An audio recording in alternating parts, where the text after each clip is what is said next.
Pleased to be joined by you two, Stuckey and Raybon. I'm going to ask this one at the same time here.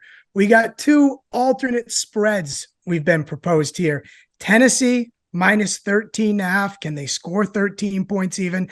They're already 4-point dogs to Baltimore. That game overseas in London. And then the other one, the dreadful New England Patriots alt spread -3.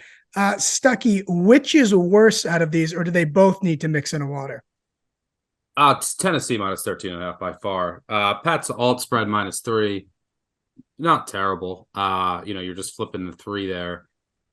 I think Raybon can talk more about that. But the Ravens, first of all, it's just hard to see the Ravens getting blown out by the Titans. And I do think that the Ravens offense is a bit underrated coming into this week. Last week, they had all those drops. Early in the season, they had all these offensive injuries at wide receiver, running back, offensive line, and they were playing in some weather.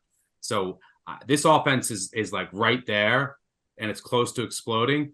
And here's the thing. Tennessee has no secondary. Their secondary is really poor. The backbone of that defense is the defensive line.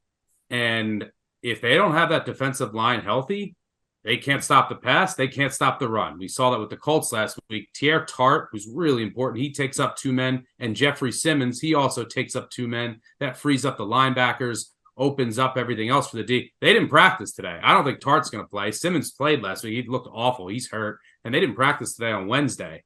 So I don't think the Ravens are going to have much trouble scoring here. I cannot see the Titans blowing them out. Ravens are finally healthy, should get a fully focused effort. And I think that they took the smarter approach this week in going to London. As Harbaugh said, they've got 6 sleeps in. They went early in the week. Tennessee's going on Friday, which they did back in 2018 when they lost. The Buffalo Ravens did that too. Yeah, and Buffalo came out and said that they just didn't have the energy. So I think the Ravens took the better approach here too. I think that the bigger chance of a blowout is the Ravens blowing out the Titans. So that mix in a water for Titans by 2 touchdowns plus. This is a team that it's got to win games by 1 possession. Yeah, unless that's 80-1.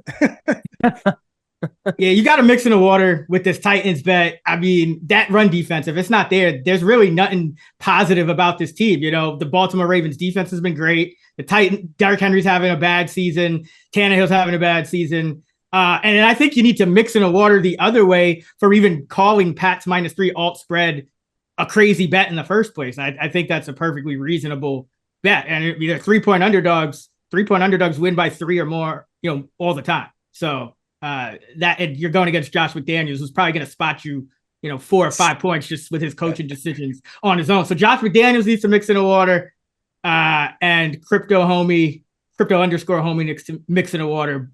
Needs to mix in the water for that. But Titans -13. I mean, Eugene, don't even do it to yourself. Yeah, you can't even bank on the Titans scoring 13. It's in the Patriots Raiders. It's the reverse teaser.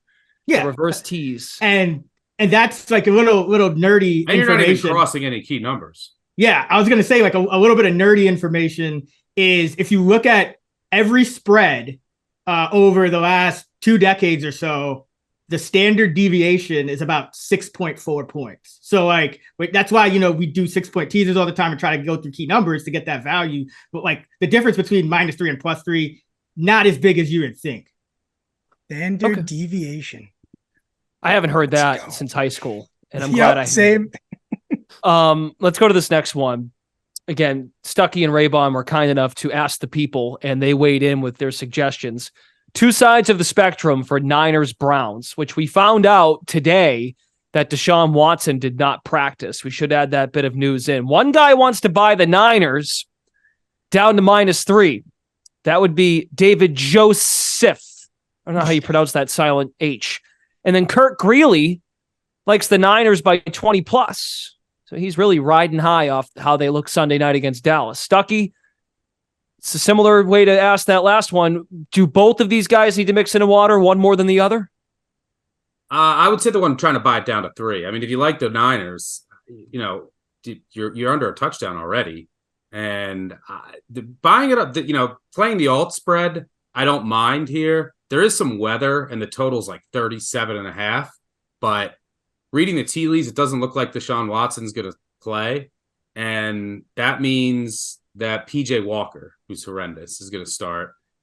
They also have offensive line injuries. They have injuries at running back, tight end.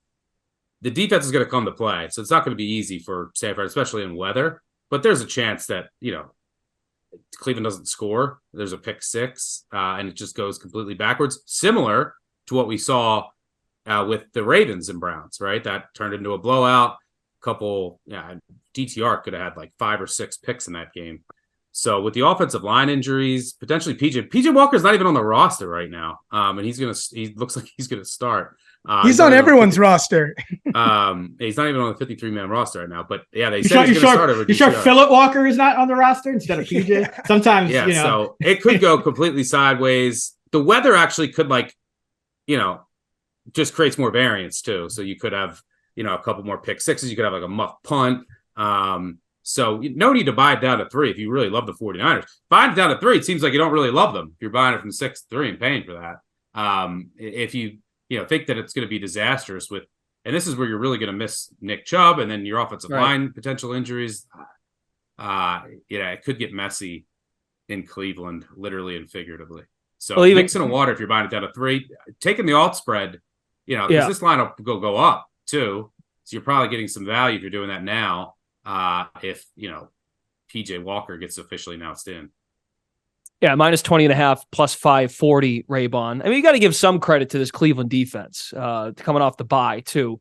But it's a great spot for Cleveland. Sadly, they just won't have their quarterback. I was going to hammer the Browns. Hammer in this spot. I mean, this is the spot, buy low, sell high spot of all spots, coming off of a bye at home in weather with that defense against a 49ers team that can't get any higher in the market off of a hype Sunday night win over the Cowboys. And then, you're going to get PJ Walker thrown in there. Put the hammer away. Chris, you grabbing David and Kurt some glasses of water? Just David for trying to buy down. I agree. I think if you're taking the Niners, just take the number. This is a team that putting up 30 points week in and week out. So I actually somewhat disagree with Stuckey.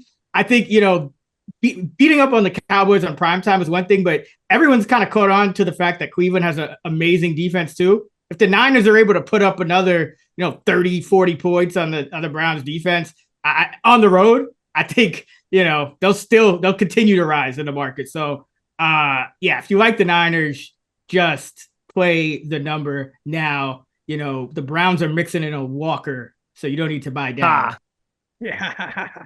Browns team total priced at 15.5 right now. Browns team total with PJ Walker at quarterback. Yeah, good luck in that weather too. Could be muddy, ugly, gross. I feel like close my eyes, I see a lot of Cleveland Browns games looking that way over the last couple of years. Let's talk about the public though.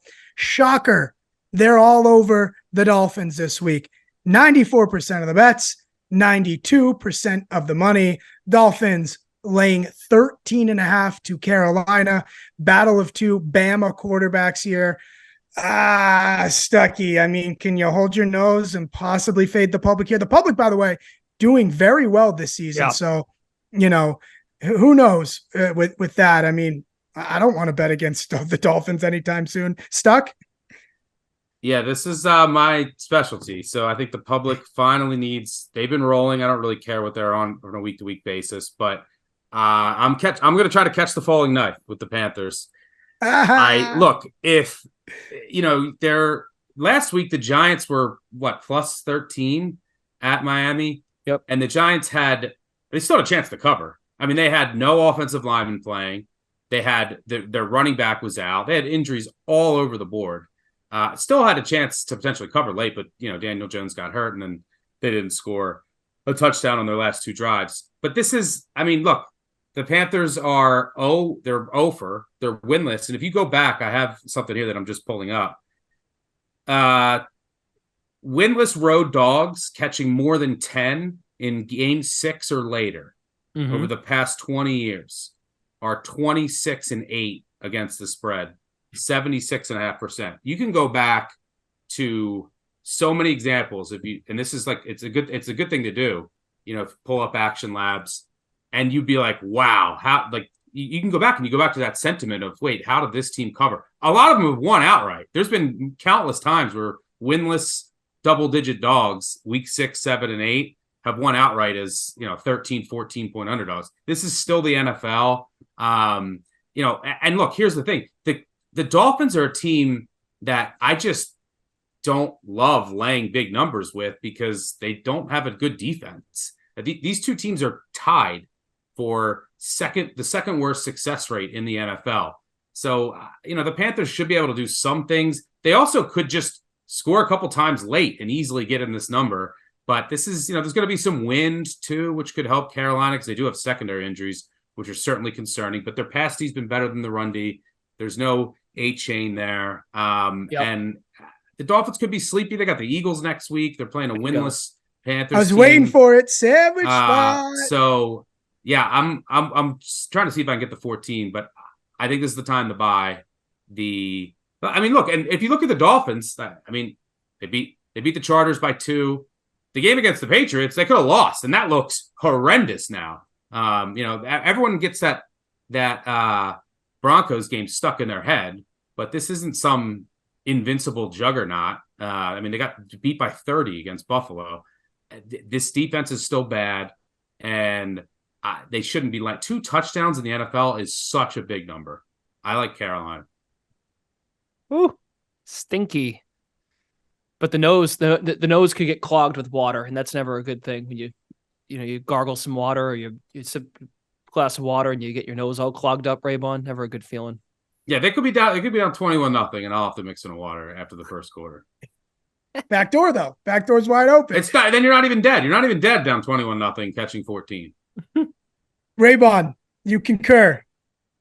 I hate the Panthers. I've hated them coming into the year. I hate them. I've hated them all year. I think this is one of the biggest coaching mismatches. But with that being said, this is the spot, and I might just need to mix in a few spirits before taking the Panthers because it's Carolina or nothing in this spot. As Stuckey pointed out, once you get to week 6 and you have these winless teams straight up against the spread, both that this is when they start crushing, especially when they are getting double digits. It's almost like clockwork. So it's Carolina or nothing. By a point or two. Who wants to bet the Panthers right now against the Dolphins? Nobody. So I kind of do. I do too. I am. Yeah. This is I'm also betting the Giants. It's horrendous, but this is what you have to do. Sometimes you'll end up with pie on your face, but it is what it is. It's just you're buying low, you're selling high, you're holding your nose. That's NFL betting in a nutshell. You just can't be afraid to back some of these teams. They're still NFL teams with professionals, and teams are never as bad as they look. You can go back.